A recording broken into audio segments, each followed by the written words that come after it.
আসসালামু আলাইকুম। আশা করছি সকলে ভালো আছেন। আজকে ২৪ আগস্ট ২০২৪।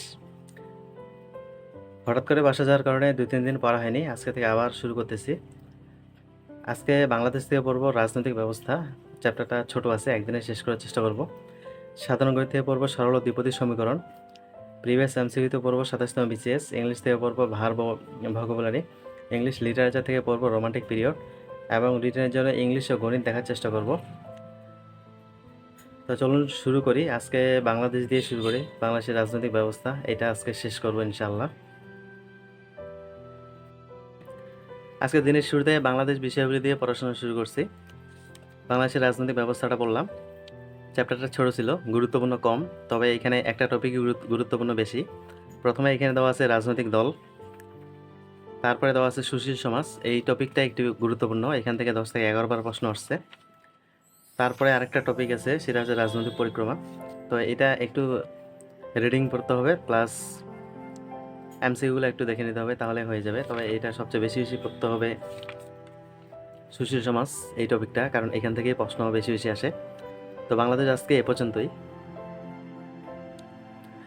ইংলিশ লিটারেচার আজকে পড়লাম রোমান্টিক পিরিয়ড। মূলত এখানে কবিগুলো পড়া হয়েছিল, আজকে কবিগুলো আবার রিভিশন দিলাম। কবিগুলো একটু মনে থাকতেছে না, তো আজকে কিছু কবি পড়ছি। উইলিয়াম ওয়ার্ডসওয়ার্থ, তারপরে S T Coleridge, PB Shelley, John Keats. এই চারটা কবিকে খুব ভালোভাবে পড়ছি, এই চারটা কবি থেকেই বেশি বেশি প্রশ্ন আসে। তারপরে William Blake, William Hazlitt, Charles Lamb, এগুলার গুরুত্বপূর্ণগুলো পড়ছি। এখানে গুরুত্বপূর্ণ যেগুলা সেগুলা হেডলাইন করা আছে, একটু বোল্ড আকারে দেওয়া আছে। লর্ড বায়রন, জেন অস্টিন, মূলত এখানে সব কবিগুলো আজকে পড়লাম। আর কালকে পড়ব হচ্ছে প্রিভিয়াস যে এমসিকিউগুলো আছে 115টার মতো, এগুলো পড়ব কালকে। এখন পর্যন্ত ইংলিশ লিটারেচার রিভিশন দিলাম, বাংলাদেশ চ্যাপ্টারটা শেষ করলাম। মূলত এখানে একটু সময়টা বেশি লাগছে। তারপরে এখন পড়ব 27তম বিসিএস, আর হচ্ছে ভোকাবুলারিটা রিভিশন দিব অর্ধেকটা। আজকে 27তম বিসিএসটা পড়লাম। 27 থেকে 35 পর্যন্ত একটু দ্রুত পড়তে হবে, কারণ 20 থেকে 27 পর্যন্ত আসতে অনেক দিন একটা গ্যাপ পড়ে গেছে। রিভিশনটা একটু তাড়াতাড়ি দিতে হবে। তারপরে আবার 35 থেকে 45, ওইদিকে আবার একটু সময় বেশি লাগবে। ওইদিকে 200টা করে যেহেতু প্রশ্ন আছে। তো আজকে এ পর্যন্তই।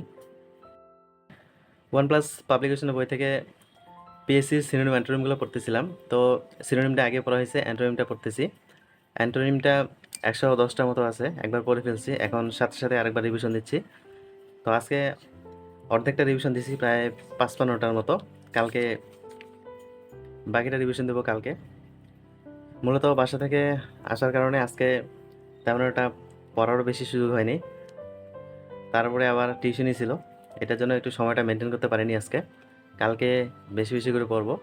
তো আজকে হয়তো বা ইংলিশটা গ্রামারটা পড়া হবে না, এখন ম্যাথটা পড়বো যতটুকু সময় আছে, কারণ ম্যাথটা শেষ করতে হবে, ম্যাথটাতে অনেক পড়াশোনা আছে। তো এখন ম্যাথ পড়বো।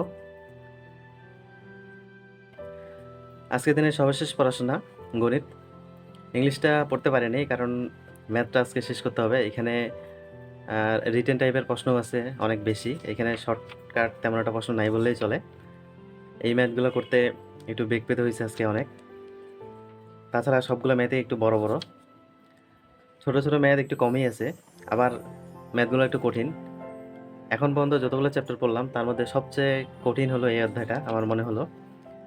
এই অধ্যায় থেকে প্রশ্নগুলো সলভ করতে অনেক বেশি কষ্ট হয়েছে। তো তারপরেও শেষ করতে পারছি, সময় একটু বেশি লাগলেও। তো আজকে এ পর্যন্তই পড়াশোনা, আগামীকাল থেকে একটু বেশি বেশি করে পড়ার চেষ্টা করব। তো সকলে ভালো থাকবেন, সুস্থ থাকবেন। আসসালামু আলাইকুম।